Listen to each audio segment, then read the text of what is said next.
Luke, man, what a good conversation with Aaron. That was kind of humbling for me just because, what he does, I'm that person that he's targeting to. So that was super fun conversation towards the end there. We talked about ego. We talked about therapy. We talked about him starting, his businesses and, what's his drivers and things like that. And I really loved that conversation. I can't wait to go listen to it again.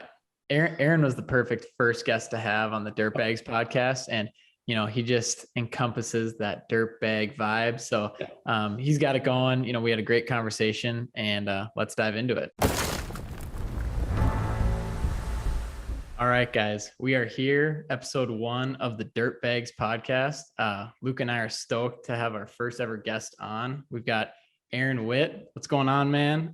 Where in the country are you recording this from? I am at home, studio, Nashville, Tennessee. Yeah, I'm happy to be home whenever I get the chance these days because it is quite rare. Oh, what do you think? You're home for a couple days a month, or it seems like you're always traveling? Yeah, it was just a few nights at home in January. February's been a little bit better, but not by much. So I'm here for a few days and then I leave again Wednesday morning. It's just about every week right now. I was going to say, do you travel? Like, it's probably the better question to ask. How many days don't you travel a month? I don't count because I think I'd just be sad about it. It's a good deal. I bitch about it because I like to complain, but it's awesome. And it's largely why I'm at where I'm at, because I've been able to see so much cool stuff so quickly. So it's awesome. I'm super, super grateful for it. Sure. What's been like, Luke, go ahead. Sorry.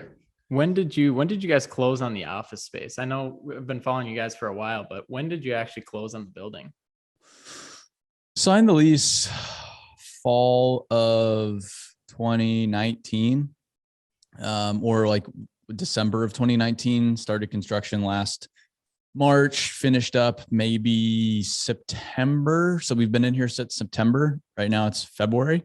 So not super long. But yeah, it was about 3 years in business before we got the office space. I just crashed coffee shops wherever the hell I was in the United States for 3 years, worked out of my apartment, my girlfriend's house at the time, my parents' houses. It just kind of worked wherever the hell I was. And then 3 years down the road, moved to Nashville and figured, hey, I think we need a dedicated space for the company for a few different reasons. So that's where when we settled down here, and now we got this little spot here pretty close to downtown Nashville. Did you have a team when you were jumping around, or did the team come when you did get the building? We had a little bit of a team. So it was like, I have bigger plans for our office space than just using it as office space. We're working on a separate project right now that should be a little bit bigger picture. But it was to the point where, okay, we have a team now, we got people running around.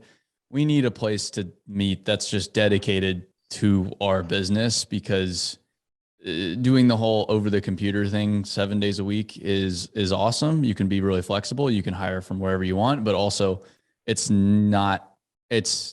has significant drawbacks that I think are very much understated in today's virtual business world. That's cool. I kind of have a question right off the bat, just shooting from like when you guys signed your lease and the team and everything. Aaron, when you were working, did you work at Witt, or what was like your job? I remember you saying you were like the jumping jack guy. You were always backfilling pipe, or you were counting the blasts. Are those two different companies, or were those the same?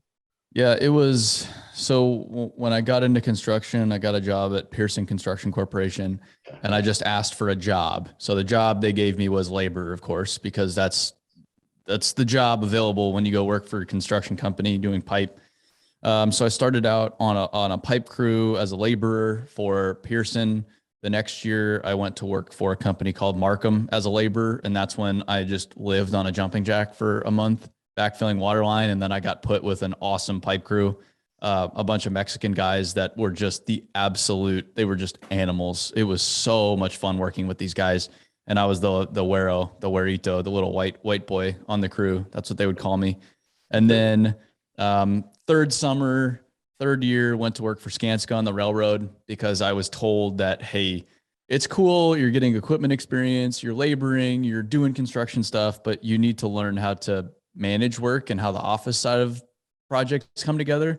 So reluctantly got a job as a field engineer with Skanska. They sent me out to the railroad. That was just incredibly miserable, but also very enlightening. Learned a lot that summer. And then fourth year was with Witt doing drill and shoot up in Washington as an engineer, but also part-time laborer, helping load every single shot we did.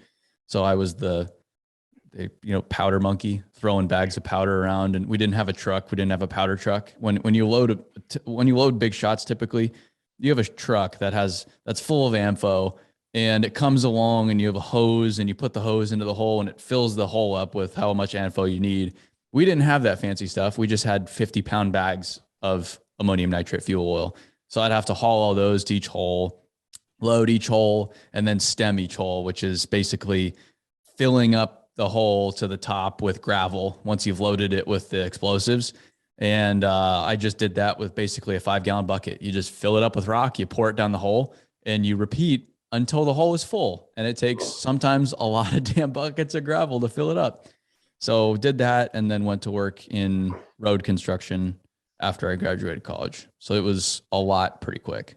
So you were really getting your workout in. Jesus Christ. I used to do concrete, and just the manual labor part. I remember when I was like 16, 17, I would work all day. We'd haul up these wall forms, and then I'd be like, God, I got to hit the gym. But then I'd get to the gym, I'd be like, I have no energy left in me.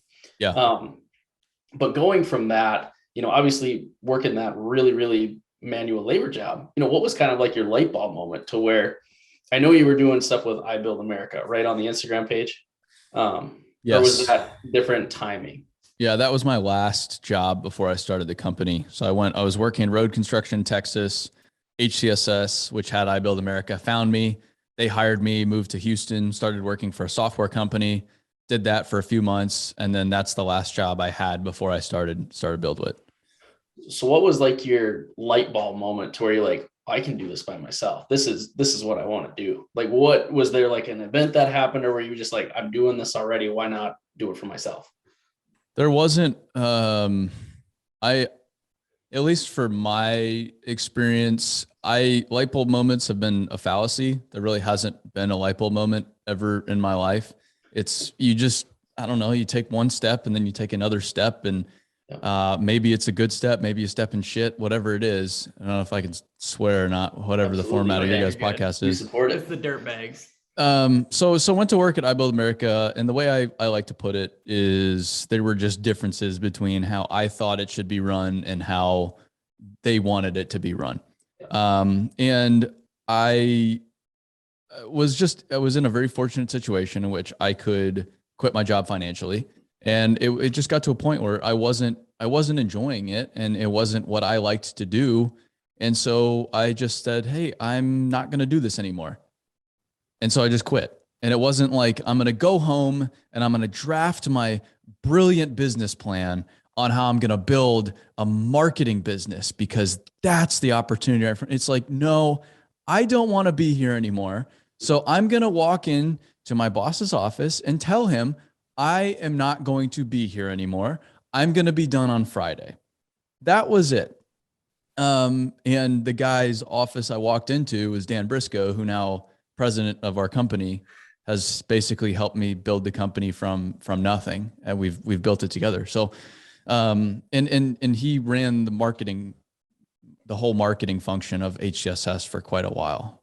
So that was it. It was I don't know. There was just differences. I just got to a point where, hey, this isn't for me. So I quit. And that's what I tell people starting out or wanting to start something. I'm like, well, don't underappreciate putting yourself in a situation that forces you to figure shit out, because amazingly enough, you're probably going to figure shit out when it's life or death. When you throw yourself in the deep end, you just got to figure it out. And so that was somewhat of the situation I put myself into. That's really interesting. I think, so correct me if I'm wrong, but Dan, he was like the first with you, and you didn't know anything about websites. You had sold a website. You're like, Dan, I need help building the website. Wasn't that kind of how that went? Yeah, he left the company shortly after I did, and he went to go work for some other companies because he's high level marketing executive and had done sales and former military, and he's had a long, very successful career. So he was going to work for some other companies after HCSS, and yeah, I got into that little bit of a pickle where I told someone I could build a website. I didn't know how to build a website, so Dan was my first call because he was the marketing guy. He knew how to do marketing. I didn't know how to do marketing. And he helped me out just on the side while he was working elsewhere. And he helped me out for probably the first year and a half. He came officially full-time, maybe a year and a half or two into business. But he's basically helped me on the side since day one. He had a job for a while, but this was a lot more fun than what he was doing at his day job. So that's why he eventually came over here. Yeah. So there's two things that I got from that. Sorry, Luke. Fake it till you make it. And it's who you know, not what you know. Kind of. It's like, yeah, it's like fake it till you make it. But I think that's also twisted to be disingenuine. Like, correct. You have to have really genuine intentions. You have to act a little bit more capable than you really are, or else you wouldn't get any work in the beginning. But also intent has a smell, which I like. That's stuck with me since I spent time with Echelon Front this past summer.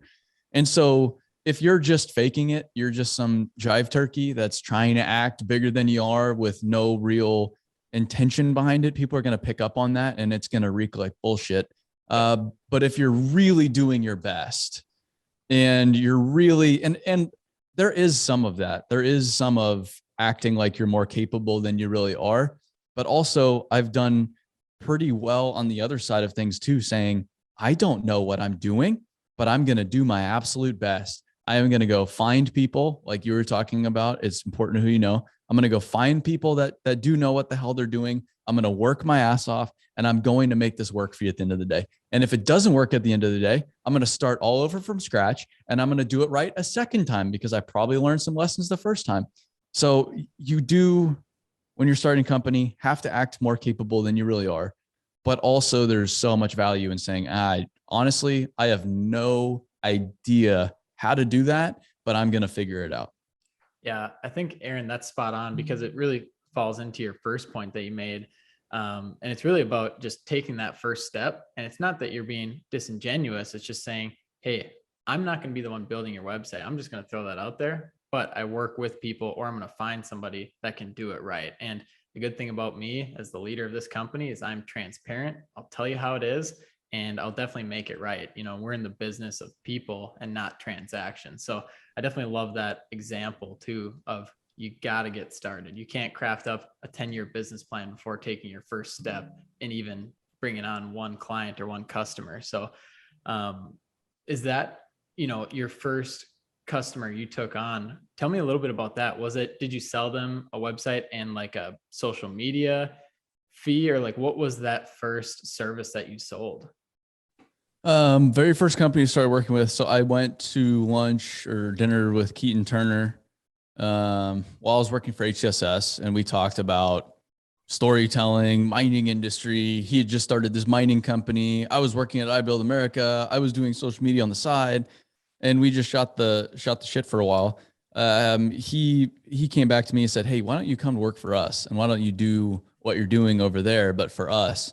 And then not shortly after that, I left to go do it on my own. And so naturally he was my first call. And I said, "Hey, I just quit. I'm doing this full time. Can you pay me some money to do it for you? And just give me whatever you got.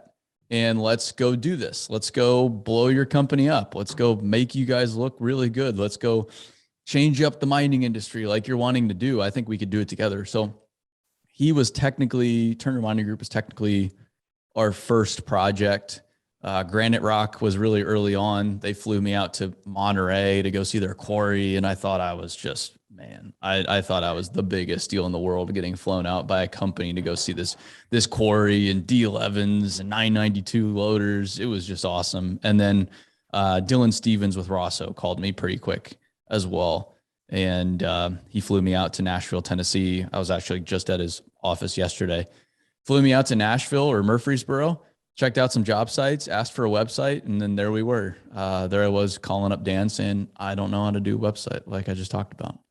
Awesome. So I think those were the initial ones. It was really just grasping at straws or just throwing things at the wall and seeing what sticks. But at that point, I'd already had a decent social media following. So it wasn't like I was starting from zero. For sure. And you know, I think it's great about that story is that Luke and I mean, Luke was one of our first ever clients in April of 2020, you know, and same kind of thing. I just resonate so much with this. And we weren't even niche down in the dirt world yet. So we were just real estate agency, a bakery, coffee shop, demolition company, whatever, we'll do it.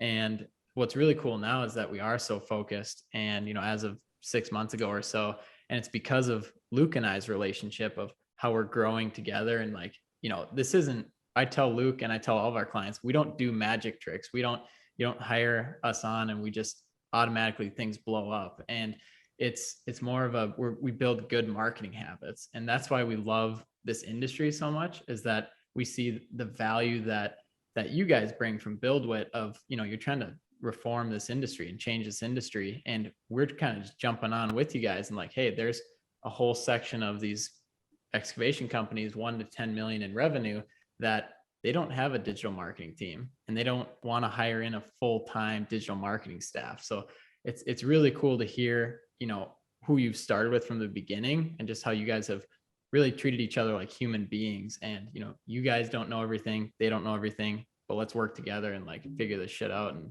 like, let's win together.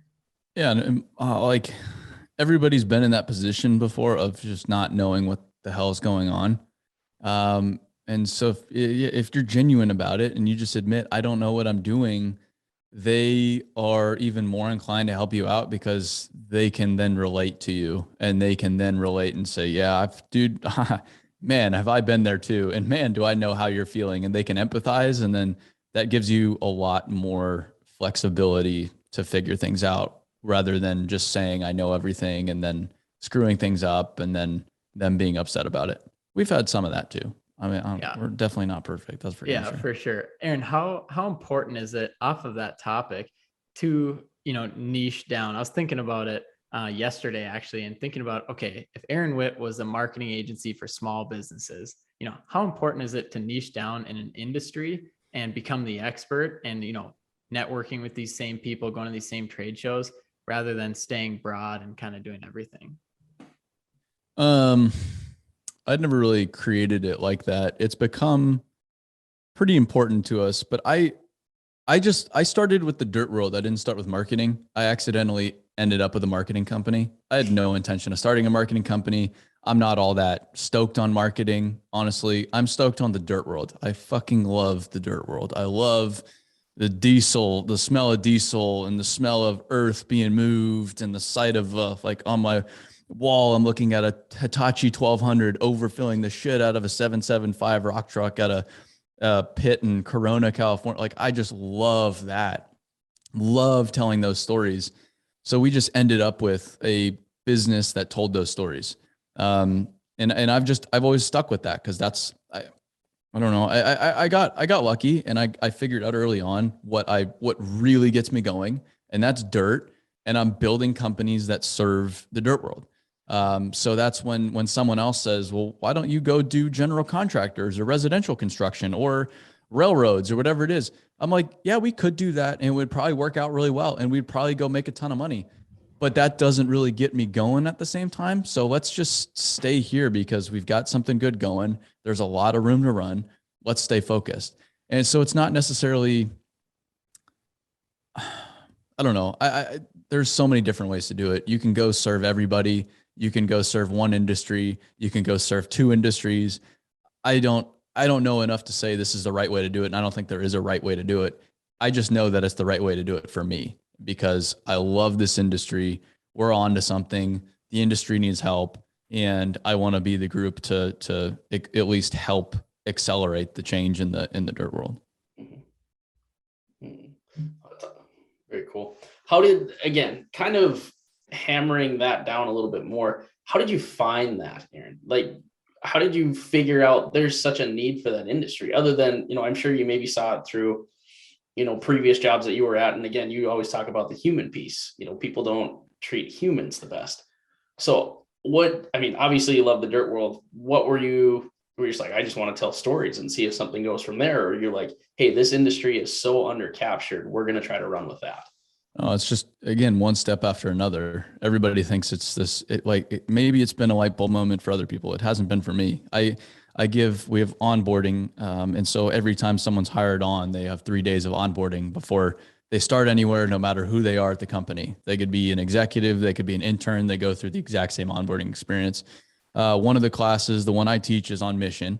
And I basically explain how our mission came to be. And it's a long list, and it's to illustrate that it's been an incremental process. So I started out, I borrowed money from my friend's dad for a fish tank and ended up working in Montana as a result. Okay, I got my ass beat. I started to see the world and sit there and say, maybe I should choose something that I find interesting to do as a job, because I have that opportunity. Financially, I don't have this financial pressure on me right now. I don't have parents forcing me to be a doctor. I can go choose whatever I want to choose. So let's think through what gets me going. Well, I love, every time I drive by a bulldozer, I think it's the coolest thing in the world.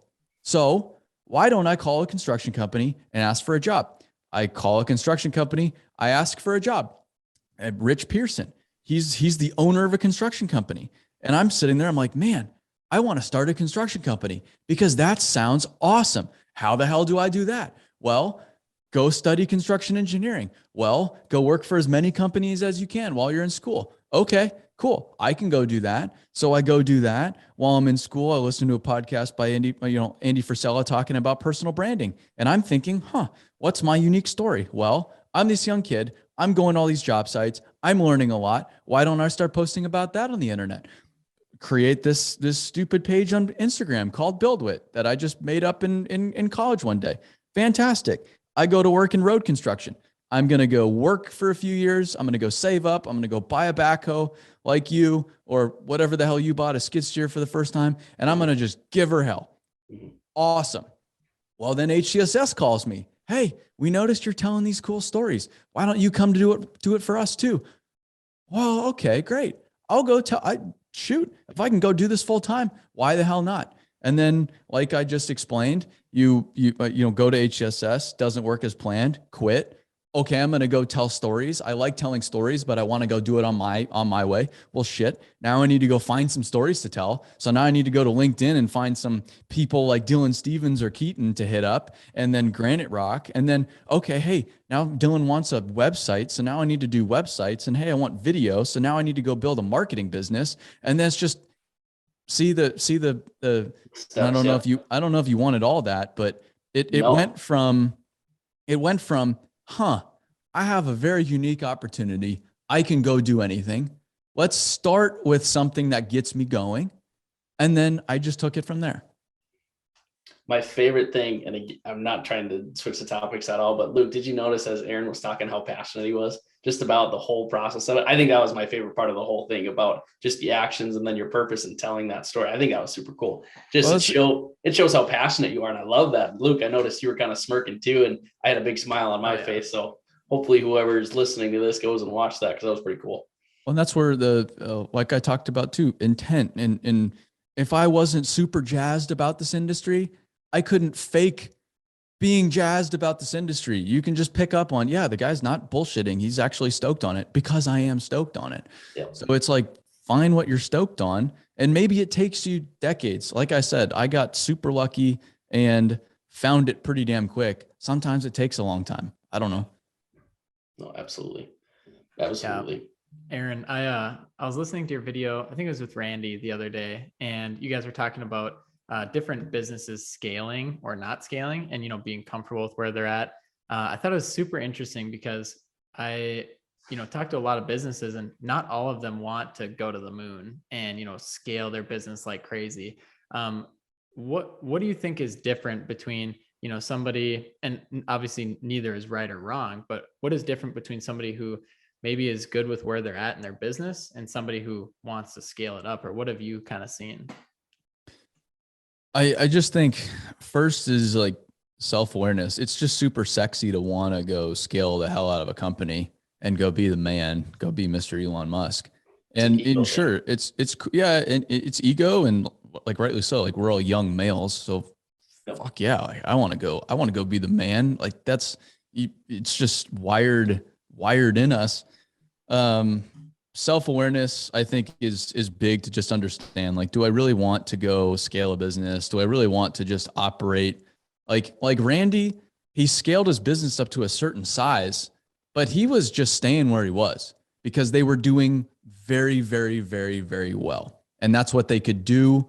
And that's what they could do and stay very well without having to take additional risk. He was stoked with where they were. So they were a mid-sized business, but he wasn't going to go scale the hell out of that thing because he didn't want to take on the risk. They were making the money they wanted to make. They were employing the people they wanted to employ. They were building the projects they wanted to go build. So it's not that there's, okay, hey, you don't want to go scale a business, so you're just going to dig basements. If you want to go just dig basements, fantastic. Like a Devin Dyer, he's got it good, man. He's got it so good. He employs maybe 10 guys. They do all the biggest basements in Salt Lake City for all the wealthy folks up on the mountains. The basements they dig are just insane.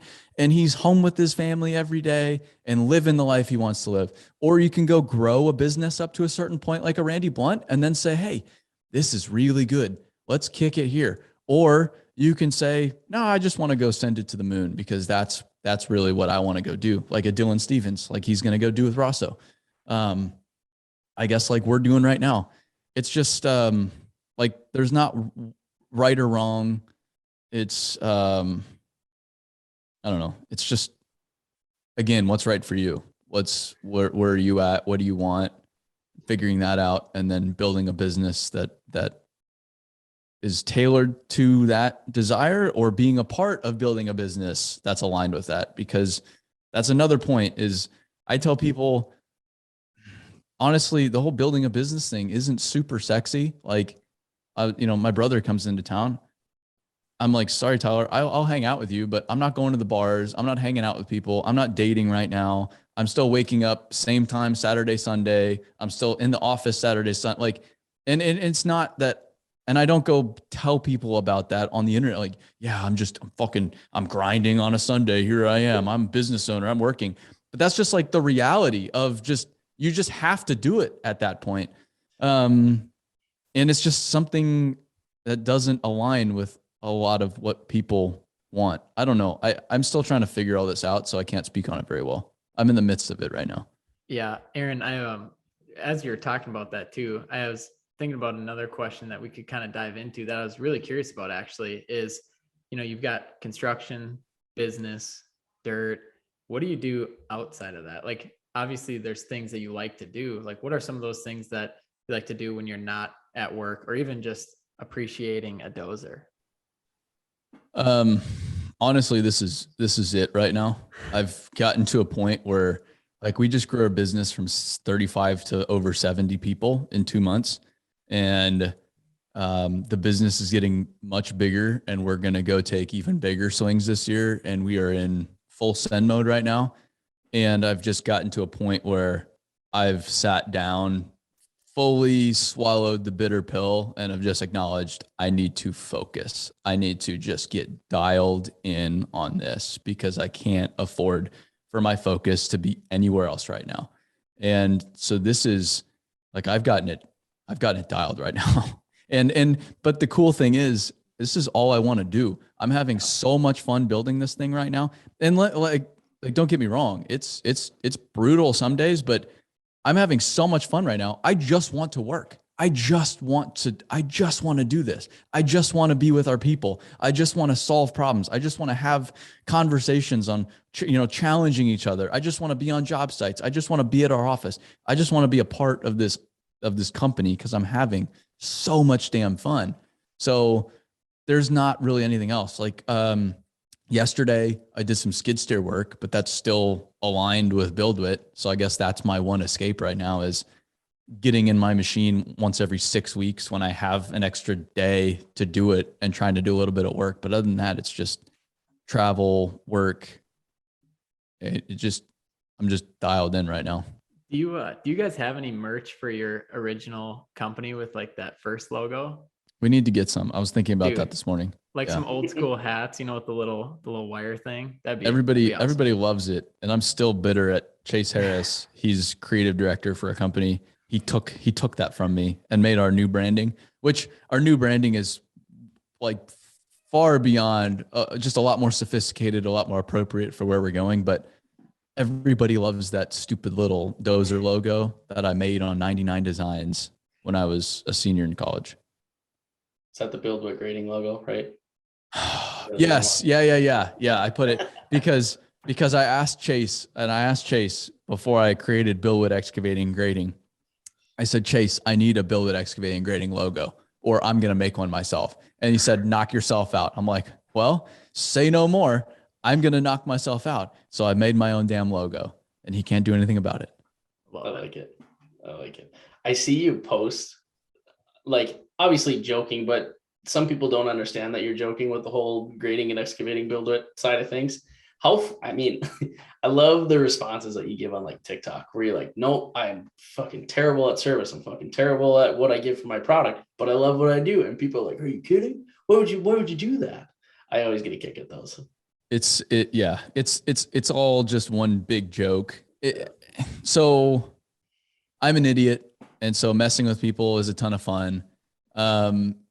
It's good for branding because everybody's talking about our skid steer that looks like a Holstein cow because it's ridiculous. And it's amazing how many people care about my little, like how many 259 D3s are there? And yet they all care about mine. It's working. And then 3, I talked to Eric Jumper about this morning, doing just a little bit of work gives me, and I've done work before, but just like being out on your own as a quote unquote contractor. Like there's no foreman there. There's no crew. There's nobody to save you. It's your machine. You're trying to go build some kind of work. It gives me a whole new appreciation and perspective to view the dirt world through.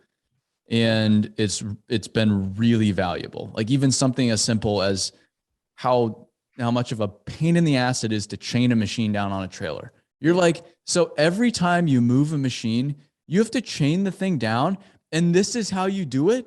This sucks.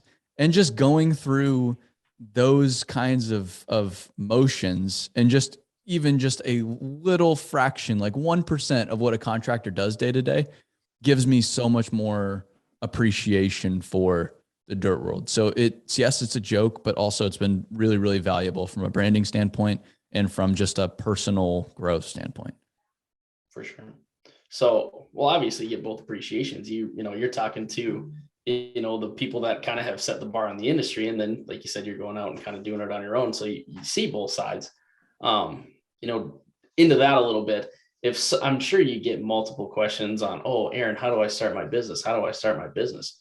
But like, I feel like there's a lot of opportunity in the sub side of work, so if someone's like trying to get into that type of field and you're having these conversations with these bigger companies, what's a good, how do these people get in the door? How do you kind of make that introduction to say, hey, I do this type of work. If you guys don't do this, I'd love to get on board with you guys and show you what I can do. Is there any opportunity in that space? I look at it like if I started out as a subcontractor, I think I've talked a little bit about this on our podcast. It's LinkedIn is crazy powerful. Yep. You can find a lot of people on there, and I would start talking about my work on LinkedIn. That's step one. I'd start documenting what the hell I do. I would go build a little potato website showing what I do. I'd be taking pictures of every job every single day. I'd be sharing about my jobs. I'd be sharing about my experiences. I'd be sharing about the GC I'm working for and how kick-ass they've been on this job. I'd be sharing about the other subcontractors as long as it was cool with them. I would be hitting up people on LinkedIn. Okay, hey, who are the guys that I would be working for in Nashville, Tennessee? Who are the big GCs, for example, or who are the big contractors that sub this work out? Okay, I'm going to go be a silt fence contractor. Okay, so who needs silt fence? Who are those contractors? And then who are the bosses at those contractors? Who's the general manager, the vice president, the president, whoever it is, the equipment manager? Start hitting them up. Hey, just so you know, I'm and this is where a little bit of you want to be credible, but also honest. Hey, I just started up a company not too long ago. I've been busting my ass. I'm having a lot of fun, but I'm always looking for new opportunities. So here's my website. Check us out and let me know if I can ever help you out. That's probably where I would start. And then don't underestimate just picking up the phone, calling people, or going up to a job trailer and knocking on the door. Hey guys, what's going on? I saw like, just letting you guys know, if you ever need silt fence, like I'm just a kid. I'm just a guy. I'm just some person started a company not too long ago. Like I said, I'm working hard, but always looking for new opportunities. If I can ever do anything for you guys, just give me a shout. Yep. Absolutely. No, awesome points. Like you said, your LinkedIn is huge, and Luke actually turned me on to LinkedIn about a year ago, and it's been a huge game changer. It's been a great tool. But as far as like, the conversations, I feel like on those ends, because don't you have to be following each other on LinkedIn in order, or you have to have like a connection or something for that message to show up or connect, or do they automatically show up? No. So what I did was, while your girlfriend or whoever's sitting there watching The Bachelorette, you're sitting there on LinkedIn. Okay. Hey, I want to go be a subcontractor for Rosso. So I'm going to search Rosso and I'm going to start connect. Here's a brief intro. Hey, my name's Aaron. I'm doing silt fence now in the area. I'm trying to connect with local contractors. If I can do anything for you, give me a shout. Connect. Maybe 40% of them accept. Okay, cool. Now your connections are 40% greater in in the market you want to go into. And then also you can go get, okay, for $50 a month, or whatever it is, I can go get the LinkedIn premium and I can send messages to people. So now you can start targeting people even further and start reaching out to them and write custom messages to these people that go right to their inbox, even if you're not connected with them. And then also, if you're posting about it every day and now you're connected with a few of these guys, you go onto your news feed, you see posts from people that you're not connected to because other people have liked them that you have in common. So now you're still getting your work in front of these people that you're potentially not connected to. So there's 3 different ways that you can access people that you're not directly connected to very, very easily. Huge. Yeah, love it. And you can't just set up the automation, and blast out automated messages to these people without posting content. And I still don't even do automated messages. And no one wants an automated message. Every time I get one, I'm like, fuck you. Delete. Yeah. I'm like, you could have taken 2 seconds to just research my company and then reach out to me. And I guarantee I probably would have jumped on a call with you because I'm interested in helping people helping me, just being in the business of people. So, but Aaron, I think you made a few really good points there. The LinkedIn algorithm right now is better than any other social media platform, in my opinion. Facebook, Instagram, they're very saturated. But LinkedIn right now, there's a lot of people watching. There's a lot of people wanting to do business. That's why they're on there. And there's not a lot of content producers. So if anyone's listening and you kind of wondering where you want to go, create a personal LinkedIn and create a business LinkedIn. If you own a business, it's not going to take off right away, but just getting that consistent rhythm of posting on there and just documenting what you do. Exactly. I've got kind of going back here. I've got one more question, Aaron. You talked about obviously how you love what you do, and that's kind of your driver right now. During like the tough times, like the earlier times, how did you stay so motivated? I know I struggle with it a lot to where I'm like, God, this day just fucking sucks. This happened. You're like, I just want to throw in the towel. What did you do to, keep that motivation? Other than the passion side of things, obviously. I mean, Step 1, choose a career or go build something you genuinely believe in. So there was the higher purpose, and the mission isn't just for selling people or for employment. It's really for you first and foremost, because you need to show up, and the days are going to be long and it's going to be pretty harsh, but why you're doing it beyond, well, I'll make some money one day. It's the mission. So the mission's 1. 2, I don't think people talk about this enough. I keep myself very physically healthy and very emotionally healthy. gives you a massive advantage. I've worked out 7 days a week for almost 4 years now. I have not missed a day where I haven't worked out. I eat very well. I drink lots of water. I sleep very well at night. I go to therapy every other week. I'm just dialed in from an emotional, physical standpoint. So I can just tolerate more than most.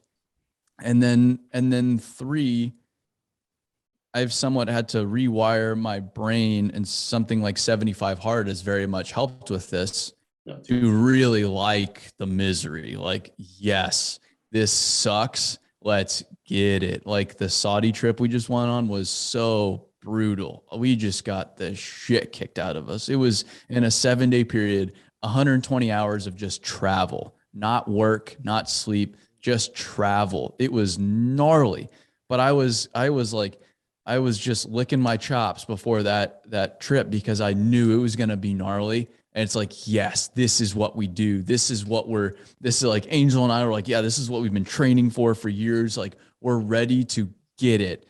And that's the kind of stuff that you need to learn to love, because it's never going to go away.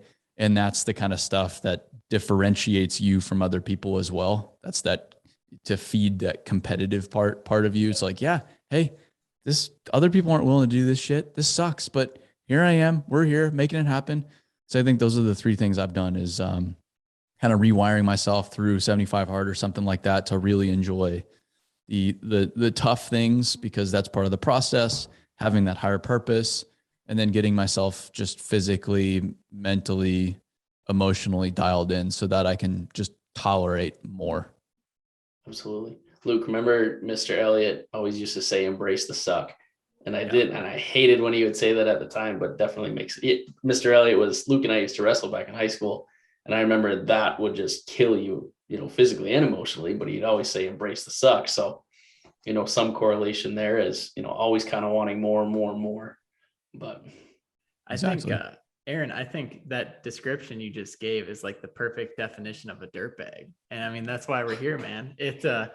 I think it's hilarious just because it's kind of a joke, but then at the same time, like, it's not really. Like, we like to have fun. We like to play in the dirt, and we like to do big things too. And, Luke and I are still nailing down that definition, but honestly, I think you've been a great first guest. Like, thank you for taking time out of your day to be on this podcast and to just, bring more of this out there. We want to bring more content, more information, and more resources to people that are in the dirt world, because Luke and I have a passion for it, and it's clear that you do as well, Aaron. So kind of as we wrap up here, actually, before we wrap up, Luke, I know you wanted to talk about ego, because that's been huge.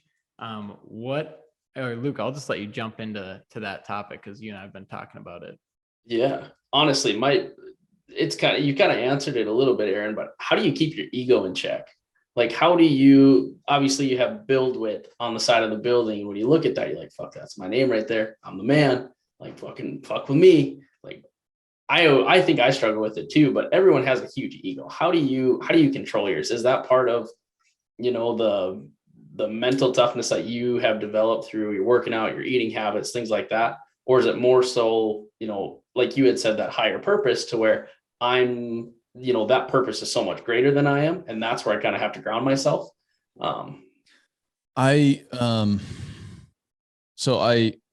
Funny enough, and this is not going to be super relatable, but I got to talk to Jocko about this last summer. And,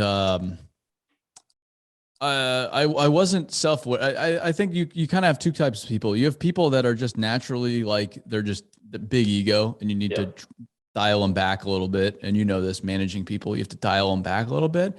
And then there's other people that you have to build up, and they don't naturally have that confidence. I'm not actually naturally confident. I've had to build myself up. So I struggle more. Like, I need to add a little bit of ego rather than take it away a lot of times.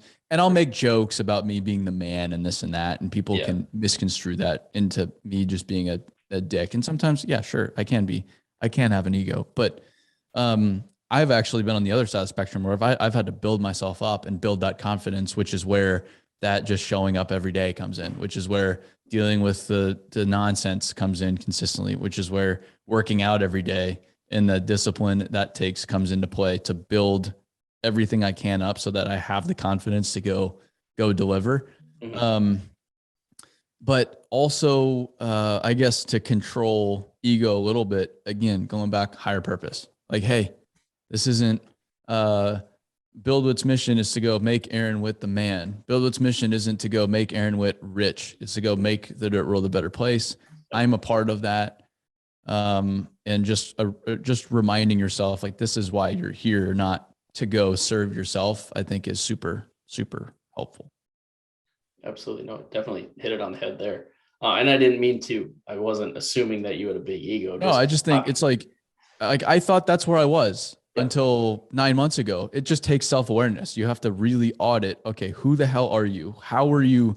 What are your natural gifts, abilities? What was your upbringing like? How are you wired? Because sure, you have some natural gifts and abilities you're working with. Sure, you have probably some great things that happen in your childhood, some terrible things that happen in your childhood that you still carry with you today. How does all that come together into who you are? And then the more you understand who you are, the more you can tailor your actions and build your life accordingly so that you're not being dictated to by past experiences or emotions or whatever it is. You can be a hell of a lot more productive. How did you find those things? Was it, again, asking personally here, how did you kind of do like a self audit? Was it through the therapy? Was it through just kind of, almost, I can't think of the word right now, but like reflection, just like self-reflection? Yeah. Self-reflection, creating just dead time. Like in a few weeks, I'm going to Savannah, Georgia to just think. So I'm just going to walk around Savannah for 5 days and just think. You have to create that space to even reflect in the first place. You have to go.